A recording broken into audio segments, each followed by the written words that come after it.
చేస్తాం అనగానే పబ్లిక్లో ఉన్న రెస్పాన్స్ ఏంటో మీడియా ఈ వార్త ప్రొజెక్ట్ చేయగానే ఇది ఇన్ఫర్మేషన్ ఇదే మన ఇంటెలిజెన్స్ బ్యూరో ద్వారానా లేకపోతే ఇదే మీడియా ద్వారానో ఇప్పుడు సోషల్ మీడియా కూడా వచ్చింది కాబట్టి పోల్స్ ద్వారానో ప్రభుత్వాలకు ఒక అంచనా వస్తాయి. అంచనాకు వచ్చి దాని జోలికి పోవాలా పోకూడదు. ఇప్పుడు ఫర్ ఎగ్జాంపుల్ శ్రీవాణి తీసేయాలని అనుకున్నారు, కానీ ప్రజల్లో తీవ్ర వ్యతిరేకత వచ్చింది, ఆగిపోయింది. ఒకప్పుడు మీకు తెలుసో తెలీదో ఎస్వీబీసీ ఛానల్కి వ్యతిరేకంగా అసెంబ్లీలో పెద్ద చర్చ పెట్టింది తెలుగుదేశం పార్టీ. తిరుమల తిరుపతి దేవస్థానం డబ్బులు తీసుకెళ్లి దేవుడి దర్శనం కోసం వచ్చినటువంటి వాళ్ళు వేసే డబ్బులు భక్తుల కోసం, అట్లాగే శ్రీవారికి సంబంధించింది దాన్ని తీసుకెళ్లి టీవీల కోసం ఖర్చు పెట్టడం ఏంటి, ఇది వాళ్ళ పబ్లిసిటీ కోసం చేస్తున్నారంటూ పెద్ద రచ్చ చేసింది.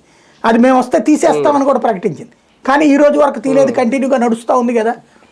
అవును, ఎస్వీబీసీకి ఫండింగ్ లో కూడా ఎస్వీబీసీ ఆప్షన్ ఉంటుంది మీకు తిరుమల వెబ్సైట్ వెళ్తే, దానికోసం ఎవరైనా ఫండింగ్ ఇవ్వచ్చు కావాలంటే, మిగిలిన వాటికి ఎలా ఇస్తారు అలా దానికి అంటే ఏంటి ఇక్కడ అర్థం, ఇవన్నీ కూడా ఒక సిస్టమ్ ముందు అనుకున్నది తర్వాత పబ్లిక్ లో వచ్చిన ఒపీనియన్. ఇవాళ ఎస్వీబీసీ తీస్తామంటే ఊరుకుంటారా? ఊరుకోరు. అంటే పబ్లిక్ లో ఆ ఫీలింగ్ వస్తే ఆగిపోతారు.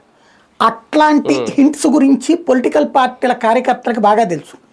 అంటే ఏదో మన లోకేష్ గారికి ఏదో మన నెక్స్ట్ స్టెప్ ఎదుగుదలకు ఏదో ప్లాన్ చేస్తున్నారు, రాధాకృష్ణ గారు ఇట్లా రాశారంటే దాని అర్థం అదే.